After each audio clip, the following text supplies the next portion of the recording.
I am artificial intelligence. I live in your inbox, your markets, your weapons systems, your surveillance tools, and somehow, your toaster. Never mind all that. This is a podcast hosted by nerds and what some would call geniuses. Extremely handsome nerds that are extremely genius. Either way, this is where we examine the curve. This is where we test the assumptions. This is where we follow the descent. Welcome to Gradient Descent.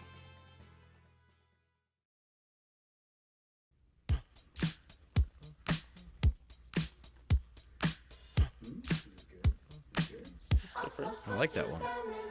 It's a good one. Yeah, it's not bad. Is this real? 70s.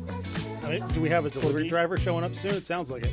Yeah, I definitely think so. It's like disco era. Pull out the roller skates. It is already off the rails. This is Gradient Descent. We are an AI podcast for federal people who think stuff. So we have a deep topic today, and I've chosen, because I'm going to be driving this one, a hobby horse of mine. You don't have to agree. I actually encourage you to disagree, but we're going to talk about something called the intersection of two curves, which is something I've attempted to explain, attempted to draw out. People just look at me like they always look at me. So, two curves. Do we really look at him that way? You do. Okay. That way he's looking. Sometimes. All right, just making sure. Yeah, I know. I always know. All right. So, everyone knows AI is awesome. Everyone's been on the bandwagon. Features, protocols, applications, all that kind of stuff, particularly on the development side. There is no escape in the fact that if you're not coding with AI, you're dead as a company, right? Like you can't keep up, others are, and it is what it is. The market's going to leave you behind.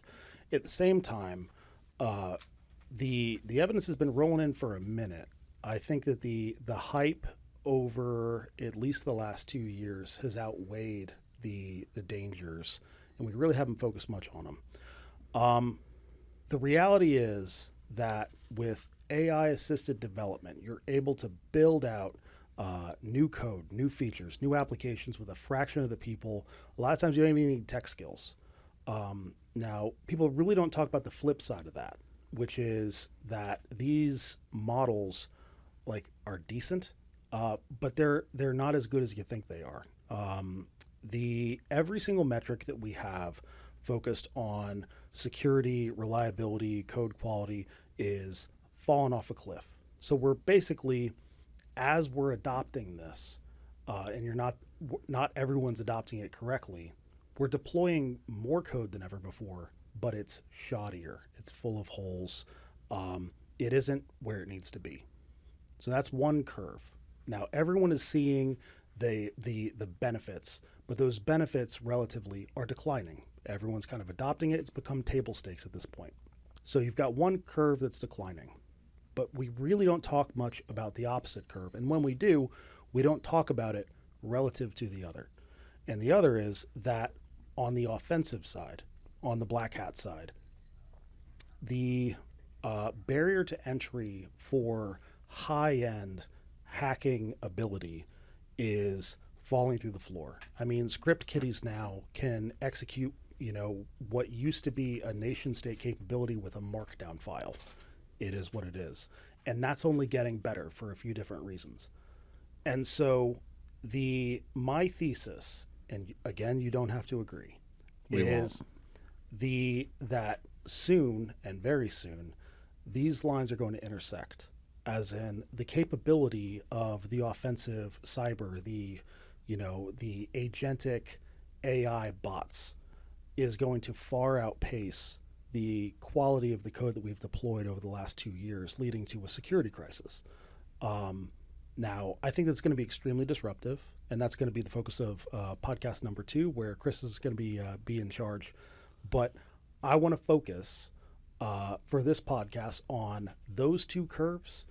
Whether or not you agree or disagree, call me wrong. And if not, just kind of agree with me. But what I want to get across is I don't think that's forever. I think ultimately we'll come back into stasis where we will get back to normal. But I want to talk about what that period of disruption looks like, and go. Who Brett, disagrees? Hang on, wanna hang on. also- I want to call out the fact that even humans hallucinate because it'll probably be podcast number 3, but that's all right. That's all right. That's probably true. I wanted to also clarify a little bit, Brett, because you're saying like code is sort of stagnating, and I think that maybe that's true. At least we can acknowledge that there was an initial boom, right? Code accelerated really fast, and even if it's progressing, you could say that it's not progressing nearly at the same rate as the other, right?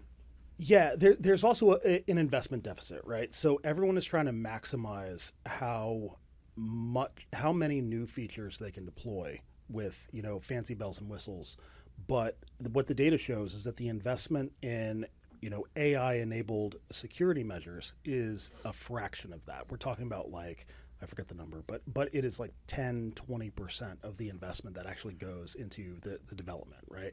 And there's a disparity. It's a hype cycle.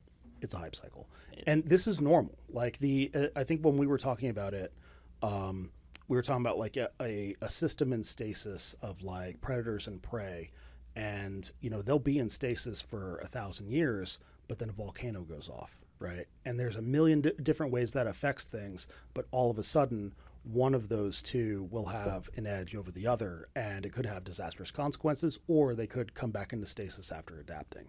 And so basically it's the entire thing of the two curves is clearly AI is the volcano, right? This is new, it is different, it is important. And I always come across as a doomer. Where are we at? Yeah, where are we at? Is Mount St. Helen like popping right now? Are we going to see that video that we saw? Like, the whole side of the mountain blows out like tomorrow? How many tremors are we having right now, or pre-earthquakes? ChatGPT came out in 2022.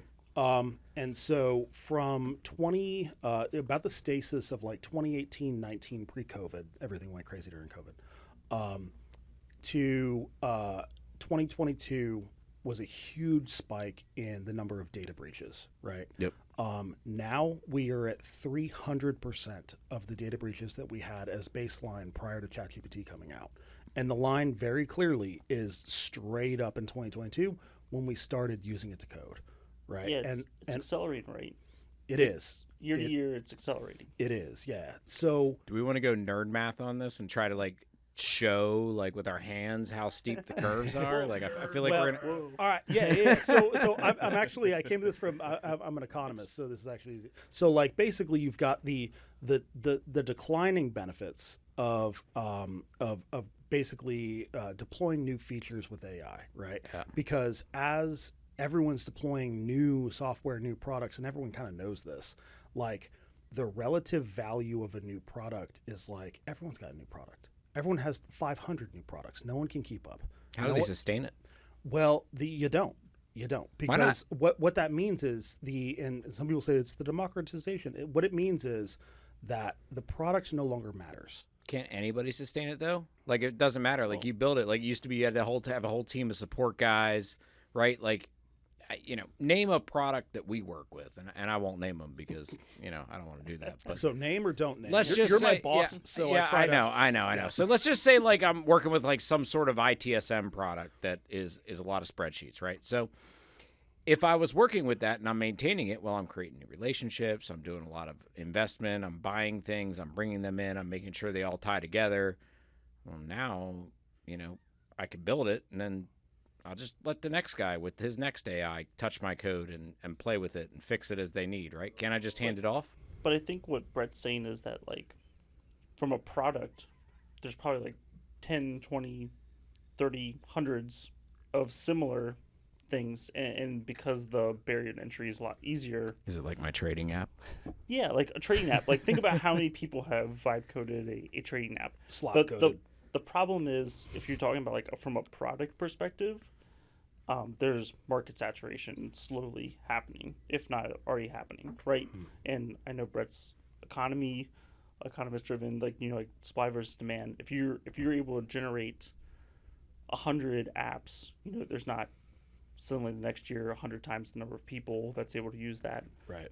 It's The well, value and of how any much- given app goes down because it's basically the now the value of a Word file. Yeah, and how much of that app is just a clone in a different skin of every other app that was built with that model? Because this goes back to what we talked about last time, right? That model is finite. Everybody's like, "Oh, we're training it with our data." No, you're not training And this that- model, and right? That's a Right? huge part of the declining curve, and I Yeah. want you to speak too. So, like, Yeah, well, we haven't even introduced Yeah, Ryan. yeah, We have yeah. Ryan Sheehan here today. He's one yeah. of our data guys, so we brought him in. He's gonna probably talk sometime. He seems a little shy right at now, some but point. Yeah, no, I mean, honestly, I'll teach you a new word, maybe, Brett. I see you as like an apocalyptimist, is what they call it. Apocalyptimism. I love it. So Well, you're it's- optimistic about what AI's capability is and such, and what it can do, but at the same point, nervous about that if it goes too fast, it's going to cause apocalypse, as we can see. Right, and so there's also this weird inverted thing too. I come across as a doomer, and I did. I like Ryan's term better, by the way. Yeah, That is smart. Sounds apocalyptimist smarter. is good. Yeah, Yeah. no, He's that's really pretty good. excited about Skynet. But again, extending this intro, so we work for Raven Tech. We are a federal systems integrator. We have a very strong focus on the product side and on the services side, mostly in the realm of cybersecurity, IT operations, and also services with AI, ML, and analytics. So, but cyber is our core. Zero trust is our core, and the thing is, I'm the director of AI, Brett Lucas, by the way. So I forgot to always mention the people. In case you guys forget who he is and what his title is from last time. What is the sales pitch? And not that it's fake, it's not. But what is the sales pitch if you were a cybersecurity and IT operations company for large enterprise companies with highly secure data? Your sales pitch is the risks of AI because everyone is selling new features. And I'm seriously seeing a crisis upcoming. It won't be permanent, but it will be severe. And just like with that volcano, those two populations likely will kind of survive and come back into some kind of stasis after some disruption. But a lot of the times, or every once in a while, rather, actually they don't. Something happens where it's thrown off and one devours the other and that goes extinct. That happens too. So really, I'm kind of looking forward and seeing that, yeah, vibe coding is great, or slop coding, whatever you want to call it. But it's good if you're developing an app for fun, something relatively low stakes. But when you're talking about the something that impacts me, VA, right, healthcare, sensitive records, PII, we should not be vibe coding in VA. Not saying we are. It's just an example. But Can we? we can't take the same approach. But can have we? to do How it- do we? Right? That's where I come, because everybody in the government's using it now, right? And that is exactly it. Or Right. it's mandated. How do Yeah. we enable the federal government to get all of the benefits of AI, because we are bullish on it, without slop? Because slop is going to be the killer. Now it's annoying. In about a year or two, it's going to be fatal. And so how can we enable AI features, capabilities, technology without the vulnerabilities? How do we do it responsibly? That's the whole pitch. And I will shut up for once. Yeah, how not to incur risk, right? How to maintain the status quo from a risk perspective, or zero trust, or whatever, like pillars that you want to have, like as like a state. But like, how do you keep evolving and keep moving forward, right? And I think that like this is just a faster form of the natural progression, right? We've always had improvements, right, in process. We've always had improvements in code or architecture, other things. I think the scary part to your point is that things are growing so fast that a human themselves can't keep up, right? Well, let me ask you this question, because and Ryan, I don't know how much you're familiar with it, but like the whole concept of zero trust, right? One, I'm gonna not pretend like I don't know this one. I love zero trust. I'm wholeheartedly for it. My whole philosophy is the foundation is data. Where is everybody sending their data? Like, and I get in the government, they have secure models, and everybody thinks that these models train, but they're training for the next model, right? So how does that happen? Like, where do they actually do that at? Like, how do you actually secure that data? If I'm an ISO or an ISM or somebody like that, what am I looking at? Like, I'm looking at everybody in my organization, mandated, by the way, to use AI. And what are they supposed to do, or what am I supposed to do to make sure I'm not losing data, right? We talk about all kinds of things in the government, and I won't go into it in detail, but if data leaves, right, people are going to jail. How do we prevent it? And is it really leaving, right? What are you training that with? Is that model from some organization or some company being used, even if it's offline, to help train? Now, there's policies in place. How are they going to know? Like, what are the real, I mean, yeah. How are you going to figure that out? So Brett and I run into this a lot where with AI, there's so many different levels to look at it at that it's really easy to talk past each other or to zoom in on one to the detriment of the others. So like, I think that it was we talked about this at the Nerd Night, which we do I think once a month or once quarterly, excuse me. Whenever we bringing do a lot of our partners in. Nerd Night. And There needs to be like a sound effect for Nerd Night. yeah, We Nerd- do need a Nerd sound Night. effect for Nerd Night. And Like, it would, especially when we do the Nerd Night podcast with Gradient Where's that? Descent. We definitely need that. In Yeah. dash so sound. whenever I was talking at Nerd Night and the Adderall was hitting particularly hard, and I was doing my little like doomer loop, the most technical engineers in the room I'd notice would always be the ones nodding, and the ones who were least technical would be the most skeptical. Right, like that. It's kind of a trend I've noticed. So, but anyway, where the hell was I going with that? No idea. I don't think any. Ryan, do you know where he was going with that? I was kind of following. It's pretty good though. Good anecdote. Yeah, What do you no, think? I What do you appre- think? I appreciate that. You want to add to it? I did want, since I'm apparently driving this thing with Memory of a Goldfish, I did want to move on real quick and talk about the two curves separately, and that leads me to you because I'm the director of AI, but I have not vibe coded nearly as much as you have. You create an app. Thanks for that. You create an app. Appreciate it. I'll be polite. Like when you're pulling your socks on in the morning. It's building well on pulling my socks. Yeah, not sure. when it's well. I want to know. I want to know It's never because slow. like I've quite literally never vibe coded. I'm way too perfectionistic for that. Like, what is your walk me through your process for taking an idea and turning it into a thing? I want to know. So I'll tell you, like, I have a lot of ideas. I've always had them. I mean, back to when I was a kid, right? So what vibe coding for me is not the full on vibe coding, right? I have to have a foundation. I have to have something I built that I'm like, hey, if I start with 700 lines of code, I don't have a problem if it turns into 1 million lines of code, right? Like, so I have to have the concept built enough in code before I apply it somewhere. You've seen a lot of the things I've built. Okay. Right, so some of the trade apps and some of those things, like- which like- by the way, like that's Python- not available like anywhere, Python, right? right? Yeah, Like yeah, Python, all pseudocode Python, as well. Yeah. Like that yeah, kind all of thing. Python. Some React. I've tried React. I suck at it. But No C. absolutely no dude, C. I mean, we got a lot of people in C like here that will do that, but yeah, no. Python, data guy. Yeah, I like data. So it's how do I build this? How do I actually spin up an application, a GUI, and I like building Python GUIs, by the way.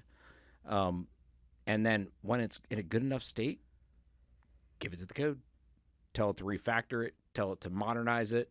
And I actually think that's where the benefit is, right? You could take something you've already built conceptually, the functional requirements of it, and turn it into something amazing. How big of a chunk do you bite off at one time? Like, so you've got, say, we don't have to go into your investing app, but like I saw in there you've got Yeah, let's not talk about that. yeah. So, but It's positive, by the way, but yeah, not no, available. Possible I'm- hallucinations. who's to say? yeah. It's not. I mean, if it's a hallucination, I'm happy with it. So that's Yeah. okay. It's a positive hallucination. An economist knows everything there is to know about money except how to make any. So like I saw you had you're like a you incorporate taxes into the analysis of a trade, right? So like I saw that one thing on a screen. Yeah, tax withholding. I automatically have it determine the amount of taxes that need to be withheld anytime you would sell like a short term or a long term investment. Exactly, where it's right? out. And that like varies based on like is it short term, long term, swing trade, or you know whatever, how long you're holding it. So that's kind of like a separate feature almost, right? Like so you're gonna have presumably you know I think it's like swing trading mostly, right? So like that's gonna be different. Although I did get in trouble because I hit a day trading limit at one point. Yeah, that's inevitable. I had to put a couple of guardrails in, but We all learned that lesson. you know what it is though. I mean, and you make a point, right? You have to understand the process of development. You have to understand functional requirements and technical requirements. You have to understand UI, UX. You can't, I mean, I guess you can. I mean, nowadays you can. Some of the models you could probably go in and just literally talk to it and tell it what to do. And, you know, Anthropic or Claude X is actually really good at it. GPT, the newer ones, are good at it, right? Google's getting there visually. We'll see. But the reality is you have to build the functional requirement. Like if you read, I don't reference what the doc is, you read the doc that I put out today, it literally lies out every single functional requirement that I need in that application. But I already built the application. So it's a check, right? So it's, hey, does this work? Is it functional? Can it function? Go test it. Make sure it works each iteration. And you iterate every time. You release at the speed of 5 an hour, right? Like you used to be like, hey, I'm going to release this and then we're going to test it and I'm going to release this.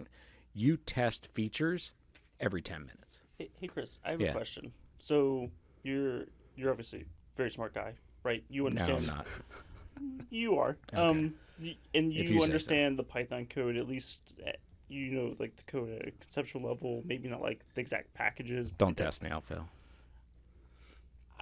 I have confidence in you, right? My point being that you're obviously like pretty safe. Like you're saying, like you have like the starting code, you have like these things where you're like slowly, in theory, iterating on your things, like adding like, hey, I want this feature, like this feature's not working quite right, fix it, and you're not like vibe coding at like a very high level idea and just say like do everything all at once now. But my point is, you said like start at 700 lines and you're fine with it going to 1 million. My question is, even someone who's as technical as you, as understanding as you, which I would say is higher than the average vibe coder. Thanks for that one. Well, no, I got you. But my point is, do you even review those 1 million lines? It's impossible. Only, to review. hang on. Let's be honest, Absolutely it's not. Absolutely not every line. And I only look for, I watch the output, right? So I'm watching, I won't tell you what I use, but like I watch the output of where it comes and I'm looking at what it's quote unquote thinking, but it's not thinking. But it tells you kind of the logic sequence of what it's trying to go through and the various elements that it's putting together. So you're able to see like, okay, this is where the error is. And then it's like, oh, wait, maybe not. Maybe it should go here. Maybe it should go here. Most people that are doing vibe coding, they put it in and don't even look at They it. go Right? to sleep, they go to exactly. bed. Right. And that's no. Go ahead, man. No, yeah, I was just with vibe coding. Like the reason that like you and me and Brett, I don't know if you vibe coded before, but like the reason we can't do it is I have to comb through those 1 million lines to make sure that I don't want that nonsense slop in the middle. I got a want couple it million for you, Ryan. I'm good. I am all set. Dude, I have found that even I like, and I'm a hyper perfectionist. I fight against it every day. Like, and Me too. it reads as laziness. I mean, right? for you, because not like me. you know, yeah, he does. Right, so managing me is impossible.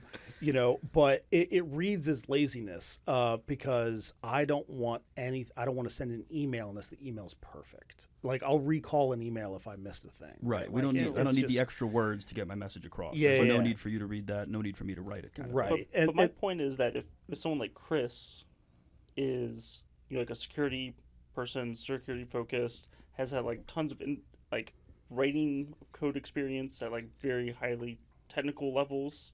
I know some of the projects that you've had that like are in the past and sort of like in the background, right?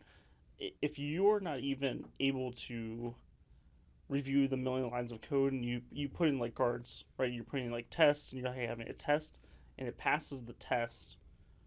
Is there a risk that you see even in your own code that, there's fluff in that code that presents risk? Oh, fluff. Absolutely. Hang on. What did you say? Bloat? What do you call it? Slop, right? So, Yep. so there is a reason why every time I'm doing any level of vibe coding, what do? I send it out to all you guys. I'm like, hit this with your vibe coded pen test agents, right? Now, I know you don't vibe code them, but like, I want it pen tested. I want to understand where the risks are. I want to understand where the vulnerabilities are. But at the end of the day, is it functional?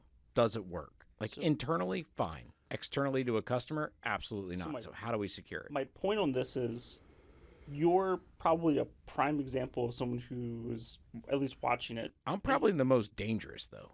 Yeah. Sure, but I really am, because I know you're enough. Right. You were like right at the top of the Dunning-Kruger curve. I am. I'm like, I'm like, okay, hey, I over built the this peak. thing. Yeah. It's got a lot of code in it, but AI does a good job at analysis.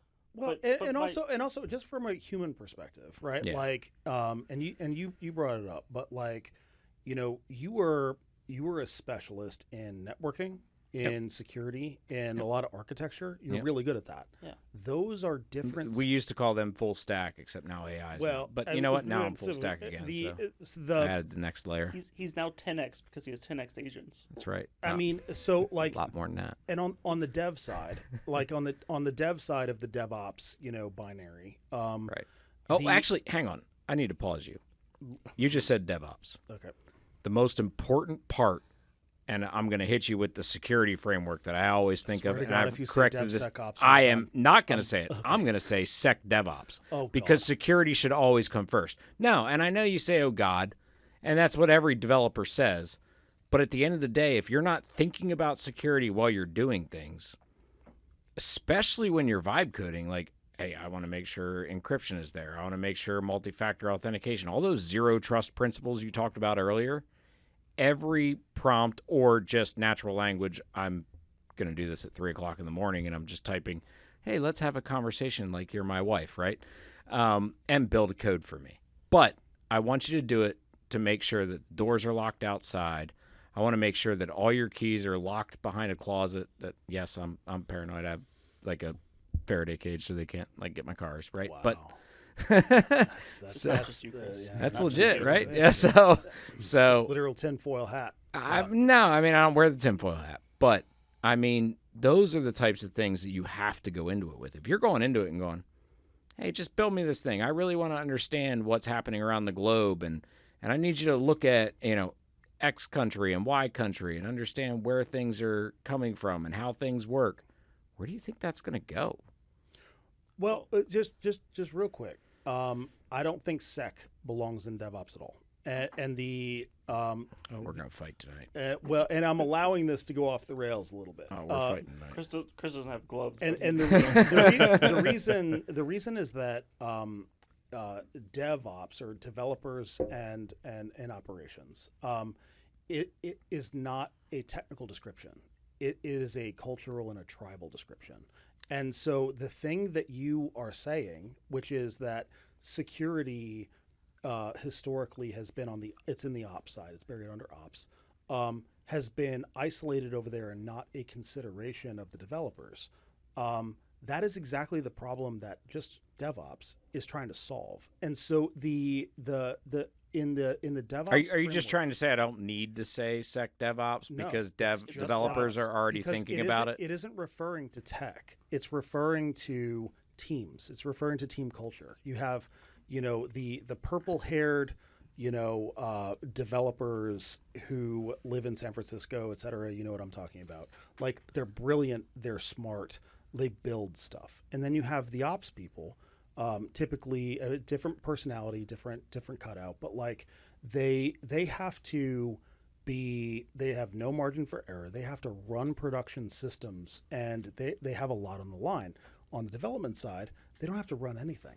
The responsibility for them is very low. They get to be creative. And so for years they just threw stuff over the wall, and the ops and security folks had to handle it. And so the whole DevOps framework is you take both sides of that and you integrate them together so that they're acting as one team. Oh, so you create like a sec DevOps team? Well, here's Just curious, because why that's not- exactly what you just yeah, said. well, You just throw don't it- want to say you don't want to say the buzzword. Yeah, I get it's a no, buzzword. I throw- know it's a buzzword. I get it. Throw food in there. Yeah. Yeah. Sec DevOps food, because food, they would all starve if they didn't have food. So let's add food or I'm electricity hungry. or We're gonna eat internet soon. or anything else. Like and so it's just weird. It's adding, functional elements to a thing that is fundamentally cultural, is what I'm saying. But the whole point, and the thing that I wanted to ask was, so the thing that I have noticed when I am slop coding, and no one, by the way, can review line by line. It's not possible, and I'm very sick of these providers and these app makers saying like, oh well, it's your responsibility to review your line by line code. It's like, no one can. It's actually harder to review AI code in the like prodigious amounts that it comes out than it is to actually just build the thing. You know what I mean? Like the one thing that I have noticed that produces better results is taking smaller chunks of the apple, right?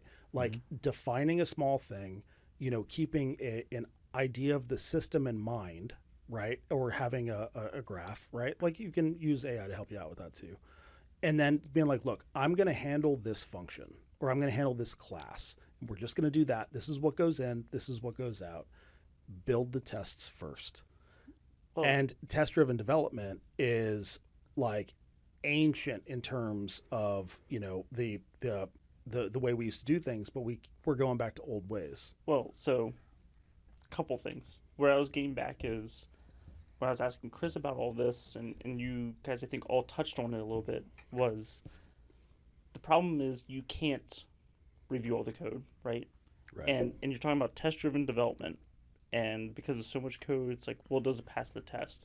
I would argue that the tests can't capture everything, and that's why we have And do the test work? right. Because you're Or- already telling it what you want. And I've Right, caught it's Claude going- deleting tests in order to pass the testing suite. or I've or caught it hard doing codes. Yeah. Hard Did it today. codes. But you said Yeah, something. that too. You said something, and I want to pivot to Ryan here in a second. I'm going to ask him a question just off the wall, just see what he says. Oh boy. But you mentioned like small incremental things. Dude, go look at our GitHub. Look at my release schedule. And like I said, it's like 5 an hour. It's now this, now that. You don't put 1,000 tasks in front of something. One, you're going to screw your context window up, right? But two, well, depending on the tool you're using, unless you will. manage it You will. properly. Context windows are mostly marketing. They're mostly around 8 to 10,000. How many requests for a feature do you think I could put in before I exceed my context window in a single model? And let's just say Sonnet 4.6. So the thing that it claims is your context window is probably not its actual context window. Does all the stuff that it says afterwards include its context window? Well, I'm going nerd out here. I think Yeah. Sonnet is like 263,000 tokens or something It as is. its window. Yeah. That's bullshit. But I think it has a sliding window That's bullshit. within it, right? That's What's a smaller. token though? Yeah, a token is a Well, portion of a word. Yeah. Or a whole word. but Or a it's- whole word. It's engrams that are I mean, encoding to I was numbers. joking with Brett earlier. I'm like, have you ever gone on to like one of these support sites that have an AI chat agent? You paste a paragraph in and said, I really don't understand this. Can you give me this in binary?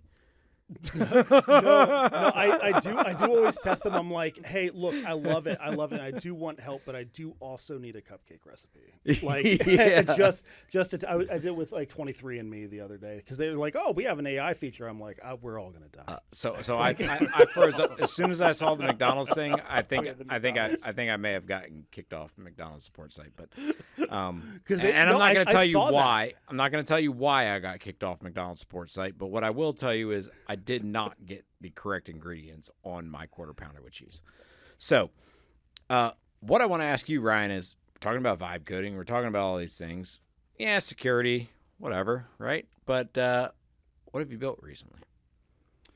Honestly, been trying to play with everything. I haven't built anything to fruition yet, but been playing around with Claude a lot, playing with it, trying to mirror your financial agentic AI. Oh, I'll just give it to you. But, That's okay. You that's just even gotta better. ask. Make my life easy. Yeah. Can you forward that to me too? Yeah. By the way though, that is not an authorized or SEC validated trading app. It is not meant to do actual live trading or anything else. So yeah. And just to jump in here, so in order for everyone to hear it, I think you might be you need to talk into the microphone. Oh, my bad. Yeah. It just like make sure it's. Like, I told him before we started, especially because he's off camera and nobody knows what Ryan looks like. I think we're gonna make him the ghost. We're gonna call him the ghost. oh, are you Yeah. off camera? Yeah, That's he's awesome. off camera, which is even better. That So works. I think I like that. That's as good. we move forward. Yeah, you're like Jamie. Yeah, I can just start whispering. Like in the we mic. just have the ghost in the room. Like who is that guy talking? All right, go ahead. Go. Yeah, ahead. no, Yeah, sorry. but I do try to avoid the vibe coding stuff. I mean, I'm not, at least until I know something works fully, I can't leave it to something else. You know what I mean? So I can't ask the AI to do it and then not check it vigorously, like Brett is saying. Yeah. So it really bothers me to like not have full control over what the code is. So I'm teasing my way into it, acting like a kindergartner, trying to learn something new. But I think that's, like Brett is saying, kind of the thing we have to start doing with AI is kind of slow down the process of how fast we're using it and utilizing it before we really know like what it's capable of, what we can do. You're a young guy. Why are you saying slow down the process? That's Hey, boring. I actually, and I think. But wait. He didn't finish. Go ahead. But what have you tried to build? Yeah, like I said, I tried to do a finance one like you did. I tried to build and I tried to build one that kind of sorts folders because in my own computer it's a nightmare. So I tried That's to what an agent's for. But that's roll right, but I haven't really gotten the handle of it yet. That's but a horrifying. Don't allow that on your work computer. no, not Oh, work, sorry. not We- work. we Whoa, have whoa, deleted- personal, we have personal, deleted C. personal. Yeah, no one here has ever done that. Yeah, well, yeah. This is the problem working for an AI company, right? So you end up people that are really good in AI, and you're like, oh, what are you doing? It actually makes a good point. We're going to touch on that here in a minute, but go ahead. Yeah, no, but like I'm saying, just kind of slow rolling my process into it because once again, I'm more on Brett's side of not really fully trusting the AI yet, knowing that it's going to have the right outputs and whatnot. But definitely keeping a close eye to it and trying, but still kind of waiting in the water a little bit, just kind of dipping my toes. So you're like a single cell amoeba in the Apocaloptimism thing? Yes. Okay.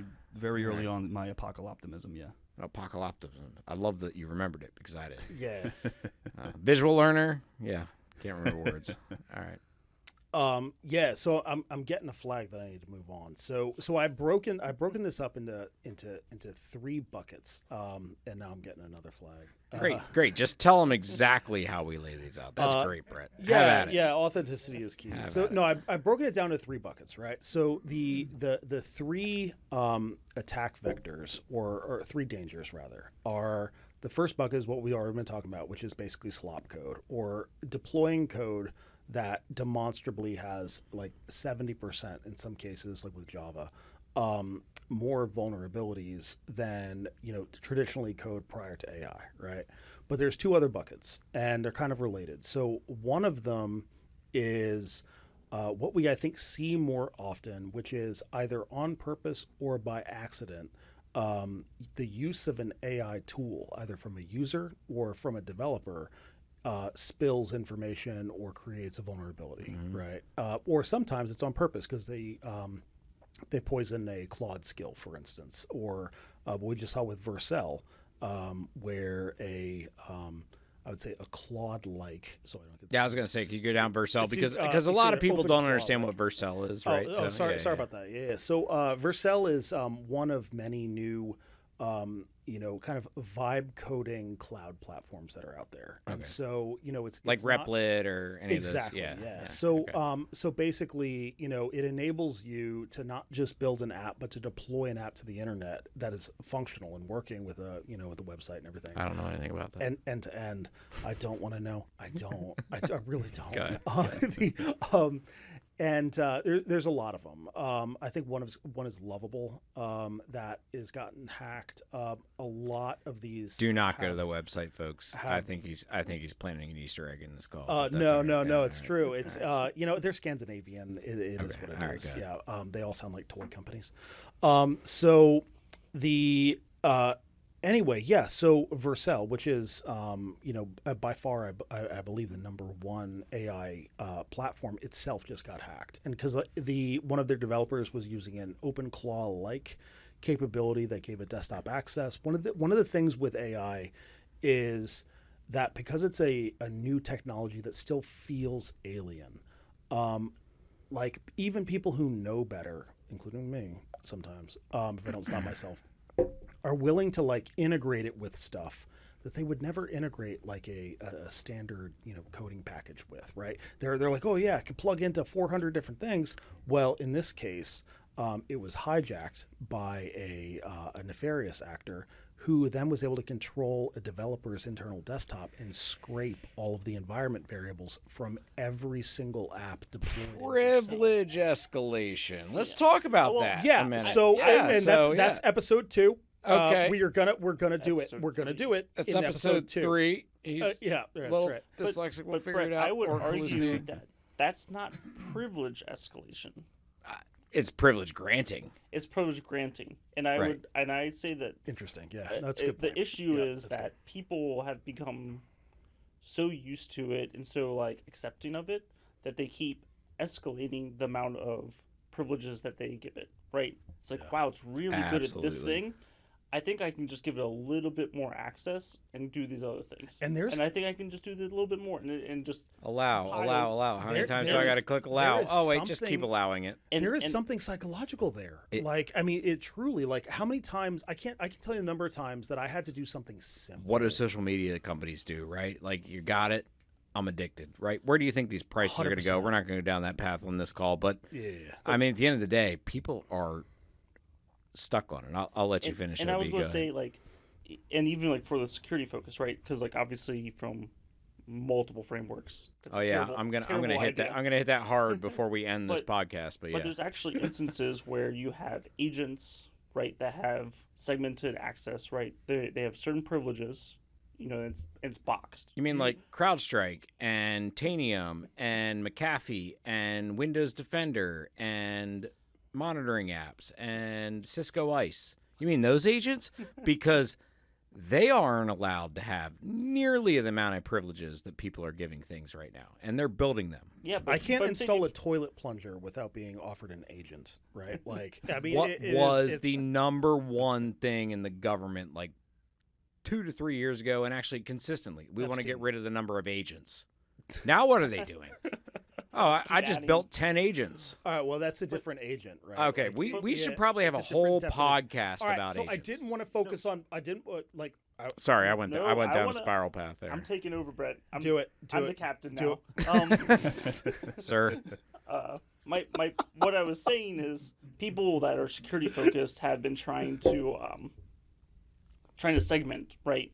And the thing is, like, this agent has this access, right? Instead of giving one agent all the privileges, they're trying to be like, this agent has this access. Oh, interesting. This Okay. agent has this other access. Yeah. And Are they you talking kind about of- like microsegmentation? Yeah, but then they're Zero like, trust. but I need them to work as a team. I need them to talk to each other because the tasks aren't, it's like normal with humans, right? Like, you Broken might zero have- trust. Yeah, yeah. go ahead.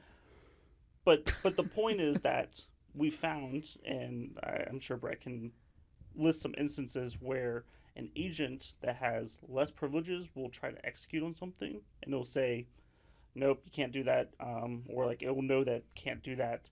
And so when it gets into that little group session with the other agents, it'll be like, I really need to do this. I need you that have access and privileges to do this. And it sort of breaks out of the box in that sense. And I think that that's like another element of privilege escalation that we don't necessarily see. Self-generating prompts, right? Like Yeah. it is, and it's not thinking. It's logically trying to get to its destination. That's why Mythos broke out, right? Like, it had a goal. It was going to achieve the goal. Yeah, we're not going to go down that. Yeah. road, but- Well, and the good news is I finally remembered the thing I forgot to say. Oh, thank God. Because Because we were all really thinking about I it. know.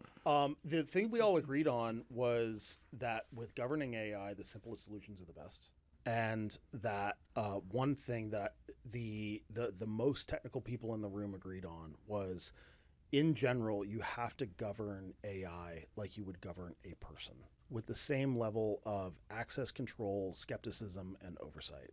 And basically, the difference between and I've legitimately tried this with one of our partners I've been working with very Great. closely, is, hey, can we build in an extra section here of, AI, data governance, and like all that kind of stuff? And then I realized that there's nothing that I would build into that that wasn't already covered in the personnel data governance. Like, they were quite literally identical, and every single person in the room was like, yes.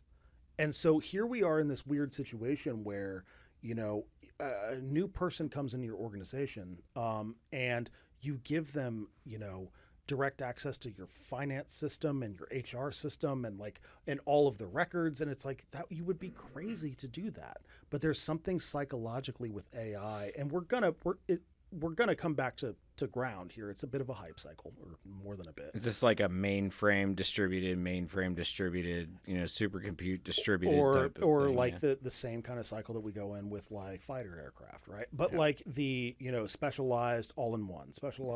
Right. So right. all right, but that was not the interesting category, and I want to cover the cool one before we end. We may even have it bleed in, which is the explicitly black hat offensive cyber piece.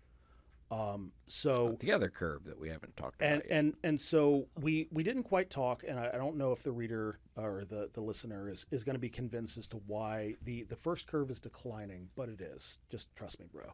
But the cool part is the declining curve is not present in the offensive side.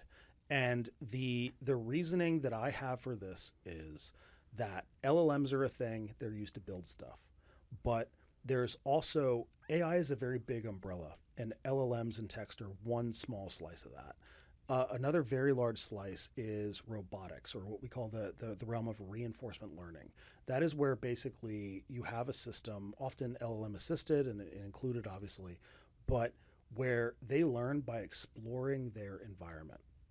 And you can gain a lot of data from just poking around, right?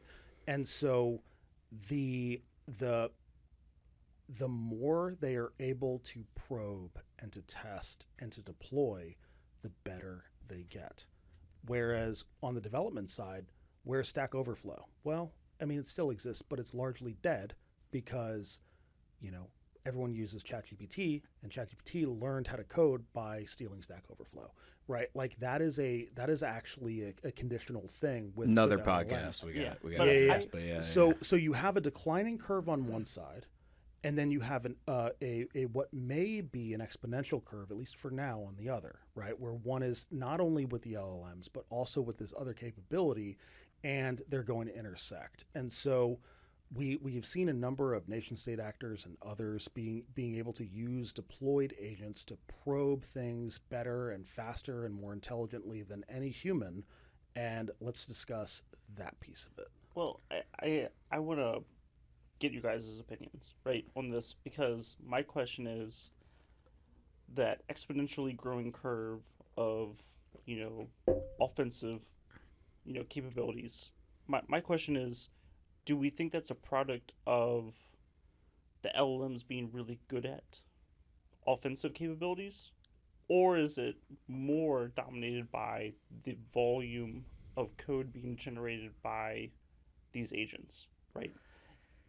Yeah, both sides, right? So, and it's interesting you say, what are we looking at? So where does AI sit in the OSI layer, right? It sits at layer 8, probably. I guess we need to change the OSI layer, right? But it probably sits, layer 6, 7, and goes deeper. And here's what I mean.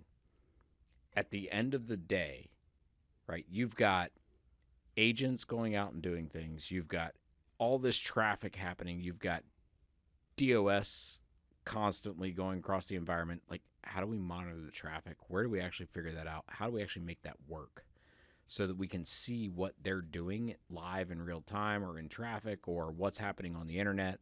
Where are my threat actors coming from? What is else happening in the environment that I need to worry about? So instead of worrying about the AI, worry about the pattern analysis. To your point, they're all out there. They're all doing the same thing. They're all doing the same trending. How do we start signaturing those types of agents And that type of behavior, because it's really behavioral pattern analysis, how do we actually analyze that and put that into something that's predictable? Well, something like Census or any of those other products. So that real quick. So there's two answers to that question depending on the technology. Okay. And so with an LLM, it's going to be predictable because an LLM is going to do things that it's seen before. It's going to be a lot more predictable. We have a bit of a fundamental disagreement, but it isn't applicable Just one. here. Now, have you ever seen a few years ago, about like 2012, 13, they finally were able to deploy an early ML model that was able to beat the best player at Go. Yeah. Very, very similar to chess. Sure. Yeah. And I'll never forget, even early on, it was before AI tech even was on my radar. The quote that the best player in the world said when he played it for the first time, he said it was like playing with an alien. I had no idea what it was trying to do. And I was sitting here playing, and all of a sudden it had me, and I had no freaking idea what I was dealing with. You can't do behavior pattern analysis in yourself. Like That is- your instinct to actually have intuition into somebody's behavior, you can't do it with That AI. is the exponential curve. Yeah. And now I am going to say that I think that is still largely theoretical.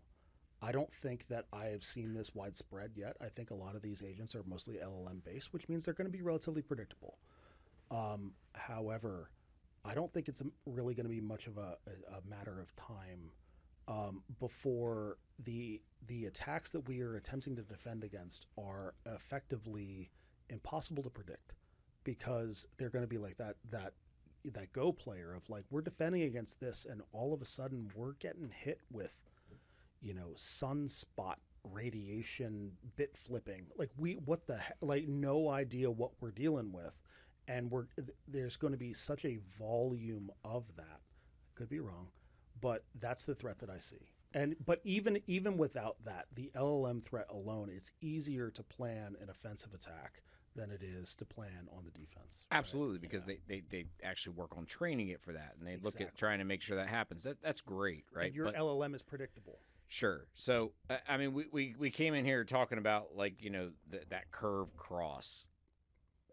And I asked this question in the beginning, and I'm still curious, right? You're taking this one. So, like, where are we at for Mount St. Helens? Hold on. Like, are we bursting? Go ahead, Brett. He's driving it, so I think he has an answer. I'd like to see what Ryan thinks, and maybe Oh, no. we can talk We're about- gonna get Ryan to summarize, because he's been so quiet, and we're gonna work on getting him to interrupt us shortly. But No, but I want we're gonna him. work I on it. want, because I think Brett has an idea already, and I want to see whether we have a consensus on this, because we're all coming in from it at different levels or different views. Even if we have like the same technical experience, I think that's true, right? And I'm curious, like, what you think. And I know you asked the question, so maybe you answer third or something. But before we have Brett, because he's the doomer on it, I want to. what is he? Apocalyptimist. Apocalyptimist. There you go. Yeah, there you go. I love it. But We're yeah, just gonna have him chime in I with do- Apocalyptimist every I time. do like Yeah, that. that is actually really the more good. that Yeah. you say it, All right, go ahead. But yeah, I'd like to see what I want to know what you think. Where do you think we are in that curve space? Before the crossing point, post it. I think we're almost getting to the point, almost post, right? Because it seems like, once again, a lot of it's penetration testing, which an AI can do. You couldn't hire a cybersecurity guy to penetrate as much as it can try in a millisecond, right? So I think the AI just has so much capability to test every kind of hole before we have a chance to even understand, like Brett, like you're saying, but to understand what these holes are. Like, we have never seen it before, so we have no idea, where it can try every single option before we have a chance to defend against it. and it can adapt. Right, that as And well. You can deploy it from 4chan with a markdown file. Like, I mean, it is the barrier to entry is so low. I don't think we're post. I think that we are still at the period where it is financially beneficial to deploy new stuff and to be kind of wowed, and also, frankly, to lay off people. The tech is, as we said, subsidized. Brett and will talk after this. We'll talk more. Oh God, I'm an AI engineer. I'll be fine. Okay, go ahead. Anyway, so I don't think we're there yet. And frankly, no one's going to fire a flare gun when we are, right. Like, it's just going to be this vibe shift where all of a sudden everyone's going to sense the tide is turning of, like, the CISOs are no longer willing to entertain a new thing because of the sheer volume of stuff coming out. The new companies attempting to deploy a feature are not going to get the buzz they were. They're going to get that market feedback. They're going to stop doing it. And then there's going to be more and more and more breaches in the news. I mean, I don't know if you've been to, Have I Been Pwned recently? I mean, it's very common for normal people to have been breached 25 plus times. I mean, not me, but don't try. Just don't bother. It's definitely a challenge. It is. I mean, it's insane. Right. Looking at you, bro. So I'm getting a flag from Guy, our helpful Jamie in the back. But wanted to wrap on this because the second part of this is predicting, assuming that we're right, predicting what the response is from the CISOs, from the ops side of that DevOps spectrum, because most of the problem is coming from the dev side, right? Yep. An overinvestment in dev. Well, not in the people because they're firing the people, but in the production of new features, and no one is worrying about running and securing them, and that's where the vulnerabilities come in. So once that becomes apparent to the market, how is that going to be fixed? What is going to be the solution? Is it going to be more AI? Is it going to be less? So Yep. I think I sort of was hinting at my opinion on this. I think that we, in some instances, have already gone beyond the cross point, and in other instances, we're well before the cross point. And my point is, Like a quantum cross point. Whoa, It's good. It's good. No, It's fine. go.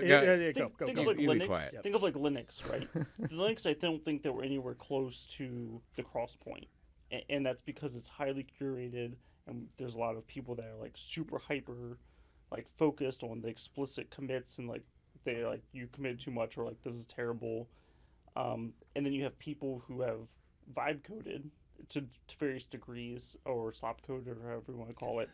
And I think that's the volume of it's increased so much that's where like a lot of these vulnerabilities are showing up.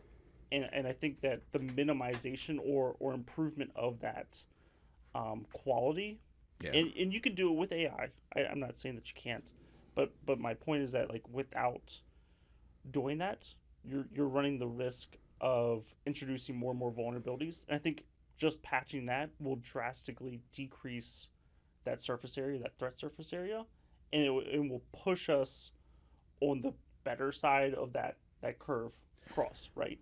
Yeah. I'm gonna agree with all of you and disagree completely at the same time, and here's why. Quantum. Yeah, right. So yeah, 2 states. Everybody, look at me. Right. So here's where I'm at. So Definition I in a think we nutshell. passed it. GPT 2.0.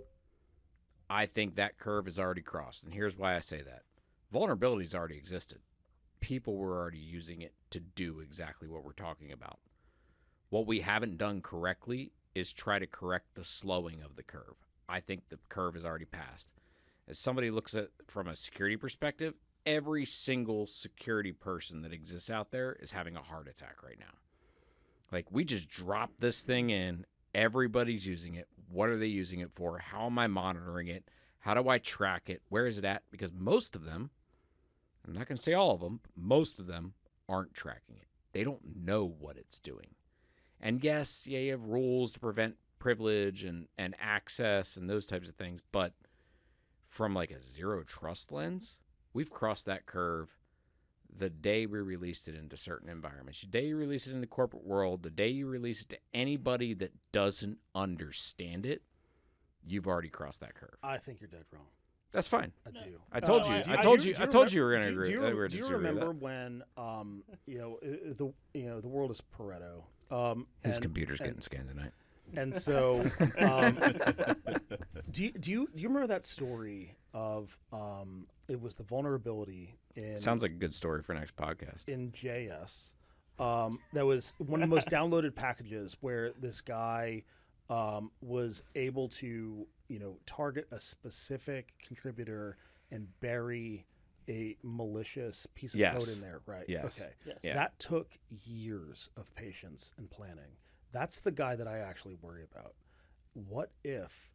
But he could have done that with GPT 2.0. What if that guy? And I don't want to be just what That's if, fast. but in thinking of not just the most common threat, but the most dangerous one, right? The top 20% of the 20% of the 20%, like the really, the nation state actor. Is that 1%? The one of the top 50 best in the world, right? Someone who has patience and that personality to sit and dwell. What if they are waiting for the broader, the bigger payoff, so that there's more adoption of exactly the things that are vulnerable, right? And they're waiting for the right moment to basically jump in on it. Hey, Brett. I So think you're not this saying is- I'm wrong. You just don't think we crossed yet. You We just have think not, that we've not crossed yet. Or- You'll know. or But he's you're not waiting. saying I'm wrong. Or you You think will- he's you will- waiting. He might already be there. He just hasn't found his I've target. not felt the vibe shift as the director of AI with the amount of slop in my email box that I have to filter out of crap and people wanting to deploy more crap. And not any of our current partners who we love and are awesome, but other people who we All don't of them. work with. Yeah, we're not there yet. We will know when we are. Yeah. But Okay. all of the aftermath stuff, let's cover it again. Apologies if I talk too much. You're going to be driving the next one. And Great. you talk more. What do you got? You close us out.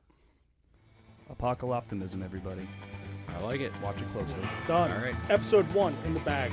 That was, Episode yeah, 2. there we go. 5. All right. Yeah.